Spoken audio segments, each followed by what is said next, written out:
What's up everyone, and welcome to the first episode of Rebuild, the series where we're going to be breaking down the frames in the game, pushing their build limits.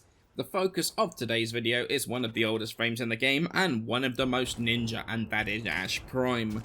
The standard frame's one of the hardest ones in the game to actually straight up farm these days. The parts drop exclusively from Grineer Mannix. The Drakkar ones in the Uranus style set do not count towards that at all. It has to be a vanilla Manic. The Disruption game mode at Kelpion Sedna appears to be the easiest way to farm him right now. Either that or Ursa on Neptune spawns one every 5 minutes. The Prime is vaulted at the time I make this video, so currently you can only get his parts from Trade Chat or from relics you already owned while he was available. But once you've got him all farmed up, which potentially could take a while for the base frame, what do you actually get? Well, you end up with a frame which the base stats are, they're alright. His base health is a fair amount above average, however, 150 armor really isn't great, and that is not going to allow for much direct tanking at higher levels. Definitely is not going to be worth modding for. Thankfully, he has other options for avoiding damage, which comes down to his abilities. So let's dive into those abilities. Ash really is one of the simplest frames out there when it comes to abilities. There's nothing really overly complicated like some frames have. In fact, he has, I think, like one synergy between all of his actual abilities. His passive's the first thing to note here though, since it plays into two of his abilities pretty heavily. Basically, any slash proc that's dealt by any Ash player does 25% more damage and lasts 50% longer. This not only includes procs from his abilities, but also from his weapons too, so combining this with high slash weapons like a Dread or a Mitre is absolutely the best way to get the most out of this passive. First one of his abilities, Shuriken. Super simple first ability, you throw out 2 Shuriken dealing 500 slash damage, you have a 100% chance to proc a slash proc. Decent enough damage, you can use it at lower level to kill enemies reasonably well, and even at higher level where the damage has fallen off, the slash proc has a bit of stagger which goes along with it too. It's one-handed as well, which means you can cast it during a reload without interrupting. You can up the base damage with strength mods, which also increases the slash proc ticks too. Solid little first ability that comes with one of his best augments as well, Seeking Shuriken, which strips armor of enemies it hits by 70% for 8 seconds. But you can up that to 100% with a single Umbral Intensify. You need 143% power strength for that strip to a hit 100%. Solid armor stripping ability, which gives him some nice scalability against armored targets. Smoke Bomb is his second one. Go full on ninja, throw a smoke bomb at your feet and disappear. All enemies in your range are staggered for a short time, something like 2 seconds, but are not opened up to finishes or anything like that. The duration of the ability is pretty short at base, it's only 8 seconds and cannot be recast until the timer ends. It's also again a one-handed ability, so you can do it while you're reloading. It's another super simple ability though, not a lot to it. It's important to know that while you are invisible, this does not silence your shots, which means that enemies can still fire in your general direction. However, in a patch soon they're introducing Weapon Excellence mods, at which point you should be able to put the silence mod on there, like a hush mod for example, which will remove that issue and make using Smoke Bomb a lot safer to use. While in Smoke Bomb, all your melee attacks get the stealth damage multiplier as well, which when you combine that with a very strong melee, means you can absolutely tear things up with your melee weapons. It's also got an augment which can cloak all of its allies within a 15 meter range, which can be increased with range mods. However, being perfectly honest, there's not a lot of benefit to modding Ash in general for range, so range becomes a natural stat that we're going to be nuking in favour from other things.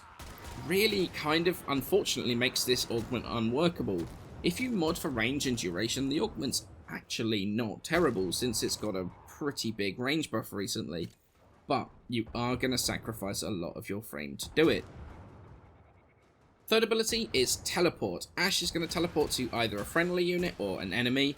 Enemies that you teleport to will open up to a finisher. If you cast your teleport on an enemy marked by Bladestorm, you will join in the Bladestorm for free. Because it opens enemies up for finishes, it means that you combine this with Covert Lethality for an instant kill on every single enemy that you can finisher in the game. Best thing is that you can put on Fatal Teleport, which means you don't even need to manually do the finisher. the game does it for you. Plus, if the enemy dies, you get half of your energy back and it multiplies your finisher damage by 200%, which you can increase with strength mods, allowing you to use melee weapons other than covert lethality daggers. Awesome little synergy in this ability here is the Jack tag. The finisher can set off Vulcan Blitz Augment and nuke a bunch of the trash mobs if you finisher a heavy. Other than that, like the other abilities, it's another very simple one. It's really not a lot to it. Which brings us on to probably the most complicated of his 4 abilities, Bladestorm. Cast 4 to enter focus mode, mouse over an enemy to mark them once. Enemies that are moused over multiple times are marked up to 3 times, each time amplifying the damage. Hit 4 again to send your clones out to attack those that you've marked. Each mark costs 12 energy while uncloaked. The only real synergy between Ash's kit happens here, which is that the mark costs half its usual energy while you're cloaked. Marked enemies that die before you can activate your Bladestorm will refund the energy that you use. Each hit from Bladestorm does 2000 true damage, which means it ignores 100% of armor, making it one of the few abilities that does that. Not only that, but each hit has a 100% chance to proc /2, so even when the ability ends, the likelihood is that the survivors will just carry on bleeding to death. Every hit from your clones also adds 1 to your combo counter, allowing you to Bladestorm to boost your counter while you're running around meleeing. Ash also takes mods from his melee weapons which affect his Bladestorm. Mods that affect finisher damage increase your ability damage. Combo counter bonus actually boosts your damage from your Bladestorm too, so combo mods on your melee will be boosting your Bladestorm by keeping the combo counter up. Mods that increase your attack speed, such as Fury, although not Berserker, also affect your animation speed, so you can mod your melee up to assist your Bladestorm if you wanted. Rising Storm, that's the augment for Bladestorm. It gives you a passive 10 seconds to your melee combo counter, which is pretty nice. But not only that, every clone contributes not 1, but 4 to your melee counter, which you can boost with the use of strength mods. If you're running a melee build that's focused on Bladestorm, it is not a terrible augment to play around with, because you can boost your combo counter pretty crazily quickly. Which kind of brings us nicely onto the builds, of which we actually have 2. One's based around Fatal Teleport, and one is based around Seeking Shuriken, based on kind of your playstyle, really.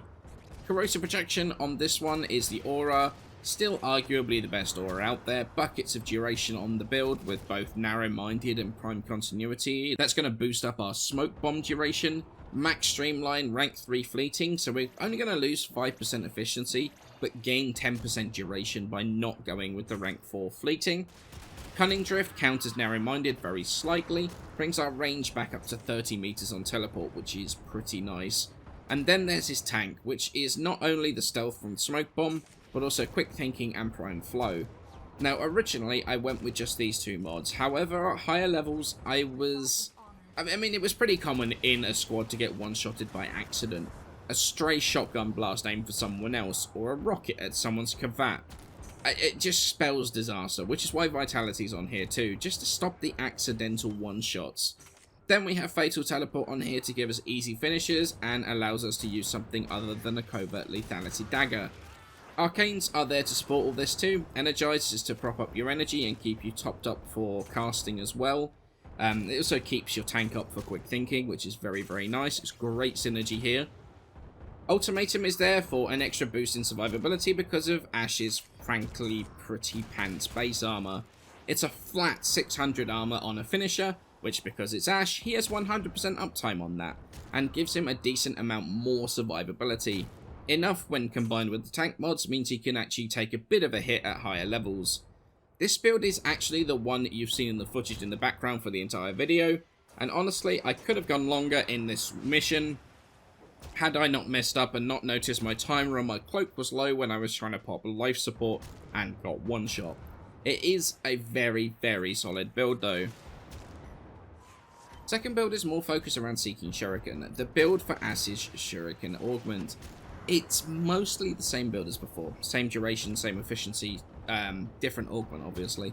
In fact, the only difference is the change to the augment, as well as swapping out Vitality for Umbral Intensify.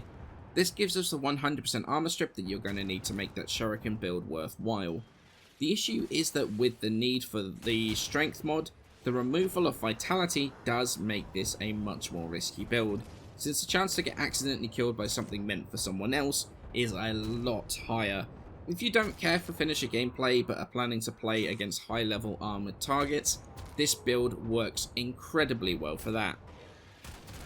So with all that said and done, we've looked at the abilities and the builds. What is my opinion of Ash and his current state in the game? And well, honestly, I don't think he's aged particularly well whatsoever. While he does manage to fulfill the criteria that was set out in the video I released the other day, level 120s with ease, that doesn't mean I think he's a good frame. Shurikens is an ability I actually quite like. The damage falls off pretty quickly, which is why it's not really worth modding for in terms of power strength. But even once that damage falls off, you do have the option of a quick one-handed cast that will stagger enemies when it procs that slash. Plus, it's got a really good augment for it too, so that is definitely a good thing here. Then unfortunately, it's a little bit downhill from here for me. Smoke Bomb, for the most part, is an amazing ability. The stagger of enemies around you when you go into the cloak, the ability to be able to cast it mid-air now, unlike a few months ago, cloaking your pets, opening enemies up to stealth damage multipliers on every melee hit. You can wreck face with it, as you can see in the footage. I mean, it's literally all Redeemer combined with Smoke Bomb, the footage. The biggest problem here for me is the base duration of the ability is too low for my liking, and with no way to refresh it because it can't be recast at all. The issue is that if you're playing Ash for his whole kit, instead of ignoring teleport like I do, finishes all take a fair amount of time to complete, which cuts into your Smoke Bomb time a fair amount. One change I would love to see is some synergy between Smoke Bomb and teleport, which would extend the time of your Smoke Bomb for every enemy that you finisher. Ash is supposed to be a more aggressive stealth frame, based around killing enemies with style through finishes and Bladestorm, so why not reward that by boosting the ability that stops him from getting stomped at higher levels? Simply making it recastable would be easier, but I think rewarding actually using his kit would definitely be a good thing. Teleport's another one that's good, especially since you can combine it with Covert Lethality to one-shot any finisherable enemy from level 1 to level 1 million. The main problem is really this, and that is the reason I get frustrated with it, is just it's so damn inconsistent. The amount of times that my finisher simply fails, and I stand next to the target like an idiot, it's so aggravating. Some enemies just become completely immune to the finisher, and some eventually become vulnerable, but it takes a couple of tries to open them up. This is something that absolutely drives me insane. It's so frustrating, and honestly has got me killed so many times. Not to mention that a lot of the time, taking advantage of the stealth multiplier with a strong melee like my Redeemer or whatever, works out better and more effectively and efficiently than doing a single finisher on a single person, which is why you don't see me using it in the footage at all. On a personal level though, I find the finisher gameplay completely and utterly mind-numbingly boring. Although that's not really the frame's fault, that's my own feeling, but it is definitely something that a bunch of people have voiced this to me. Perhaps this ability improves and becomes a little bit more reliable in Melee 3.0, it is definitely going to be interesting to see how this affects him.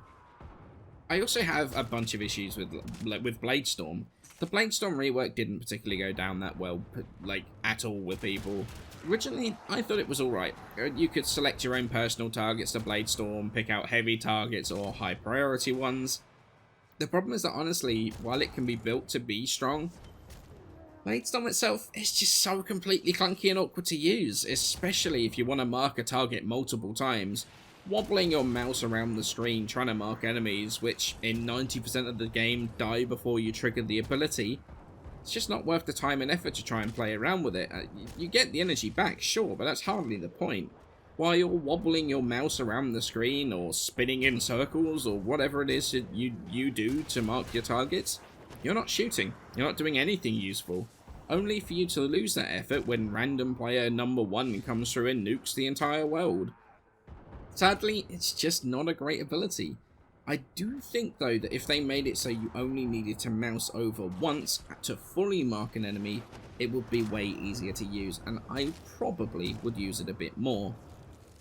In all honesty, while the Smoke Bomb Redeemer build that I am showing is awesome and does a ridiculous amount of damage, as well as hitting that criteria that I set out, it's relying entirely on a single ability and honestly doesn't really show off the frame itself. Only what a stealth frame can do with stealth multipliers and one of the strongest melees in the game right now. Issue is that honestly, the other stealth frames can do this too, and arguably they all have more useful other abilities to play around with as well. While Ash's abilities are arguably good, all apart from Shuriken have issues that honestly make them annoying to play around with. Not to mention just how ineffective single target finishes are in a horde game, which is that Warframe's become more and more over the years. I do think that some of the suggestions I've made would help bring him back to being a bit more usable, without making him way overpowered. So I hope you enjoyed my in-depth look at Ash and some of what I feel are kind of his failings right now. Feel free to let me know your feelings on him in the comments below, and as always, many thanks for watching. Please hit that like button if you enjoyed the video, sub for more Warframe content, and as always, I shall see you in the next one.